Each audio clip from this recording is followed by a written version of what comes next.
So here we go, ladies and gentlemen. The PTS notes are out for Phase 2.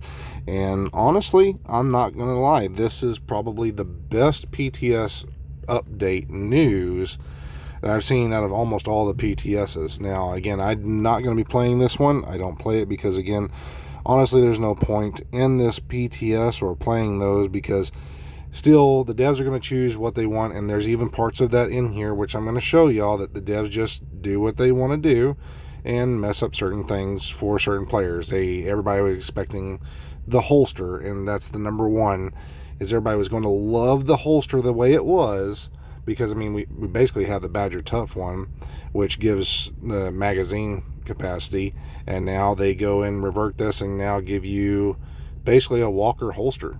This is a Walker and Harris holster.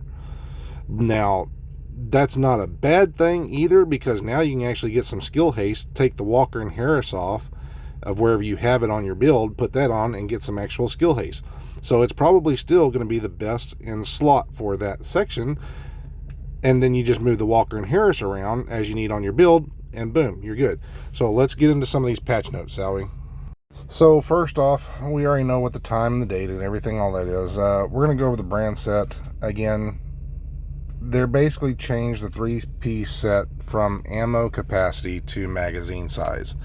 So basically, if you were to run the 3-piece and your Eagle Bear were to have 60, you might have, say, 75 in your magazine or something like that. Just give or take. But they buffed allies within 15 meters radius of players' deployed skills gain 30% reload speed, which I think it was already at, and reduces their active cooldowns by 6 seconds each, which I believe it may have been 0.4 seconds or something like that, so that they give you an extra 0.2. I can't remember what it was, but that's not too much of a buff, honestly. I think it should be 20 meter radius if you're going to do anything. Picaro holster, and here's the biggest problem everybody's already complaining about. They removed the 20% weapon damage from the attributes. Instead, it's going to have 20% perfect core attribute and roll normally 2 random attributes. So you couldn't even put armor on this if you wanted to. That forces you into having a red core, and they get your crit chance, crit damage, crit chance, headshot damage, whatever you prefer on this, and screws you over, period. That was the worst mistake they could have made. Leaving it as it was probably the best thing in the game. That's just me personally. Now this one here is about the new gear set that's coming out, and while out of cover, the agent loses 2 stacks instead of 4 per second at normal speed, 1 stack instead of 2 if sprinting. So that's a little bit of a change. That should be good for quality of life in there. The other part is increased armor regen from 0.5 to 0.8. So oh my god, this is really going to be kind of crazy. You're going to get even more faster, basically making it feel like you're almost on a 7% regen, maybe a 6% just right off the rip. Added in-game models, okay, that's cool. Fix an issue with hollow point ammo that would not give bonus damage to party members. Now that I did not know. That's news to me. But okay, interesting. Now the striker battle gear, this one here, oh my god, this might make running a 4-piece striker even better now, because it was like, I believe 50 and then it's 100. So now they've increased it from 100 to 200 if you're wearing the chest piece, and then if you're running the backpack, which I believe it was 0.5, jumps up to 0.65. It's now going from 0.65 to 0.1. So again, that is going to make strikers just super OP and running a 4-piece. But the cool part is they were smart, and I'm going to give the devs props, that they give you stack loss increase as you get up higher in those stacks. So it'll take away, so you have to keep shooting to get it back. So that was a smart move. But personally, I still think it's a little too high, especially 5 stacks at 150 and 200. You're just going to lose stacks extremely fast. So we'll see how that one plays out, but still a great change to the gear set, honestly. Now we come to the exotic weapons and the named weapons. Now, Dr. Home, basically they've increased the RPM from 200 to 350. Okay, good. Don't know how fire rate on especially some of those rifles right there really matters, but okay. Fix an issue with the armor kit dropping from unmarked targets. That's good. People need to get those armor kits that they're looking for. Now, the busy little bee, we saw that thing gave a ton of damage. So each shot to a different target will give 1 stack up to 10 max, with each stack giving 20% weapon damage increases. Stacks will activate once the weapon is switched and will last 10 seconds. Changing weapon again during the said 10 seconds will cancel the buff. So basically, they nerfed the crap out of that one, because if you change weapons during the said 10 seconds, well, I wouldn't even really call it a buff. I'm sorry. I wouldn't even call it a buff. But still, that's like 200% weapon damage on whatever you shoot. So, because that's 10 stacks, 20 times 10, that's 200.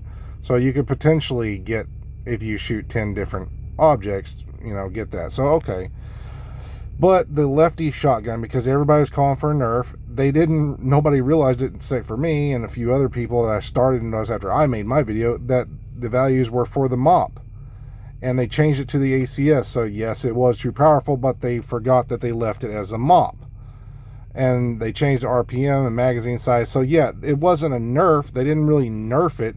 They just actually went and fixed it. So if you guys would stop saying nerf this, nerf that, and realize it was actually just needing to fix, it was a bug in the system. Look, they even noticed it too. It was just a bug. Jesus, stop calling for nerfs, people. But this one right here has got me extremely excited, because this is what I wanted to see. I am tired of you guys calling for, we need to nerf this stuff in PvP, blah, blah, blah. And they went out here and actually listened to some people. And they're giving us more ways to get more exotics. Thank you, devs, for once. I thank you so much. Just please keep it as it is. People will be able to max out their builds. So, let's get on to this. Added an option to hide signature weapon and weapon options in the signature weapons inventory screen. Don't really know what that really does, but okay. Adjusted SHD watch. Players can add and assign multiple points at once. Thank you, for the love of freaking Christ. My thumbs are killing me, and so are other people's. Thank you for fixing that. Added an option to sell from stash, which each vendor player can sell stuff to. Okay, cool.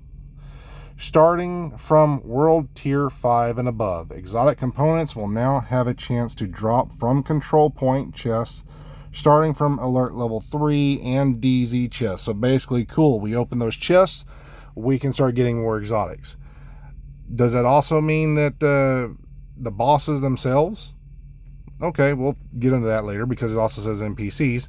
So starting from World Tier 5 and above, exotic items will now have a small chance to drop from any NPC in the entire game, starting from challenging difficulty. So basically, ladies and gentlemen, go set your world for heroic and go hit landmarks, go hit DZ landmarks, boom, there you go. Fast way to get it. The chances increase with higher difficulties.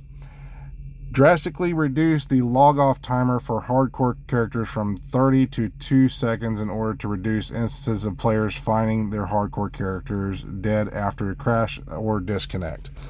So yeah, great improvements to the game. Honestly, we get more exotics. We're going to be able to get more exotics.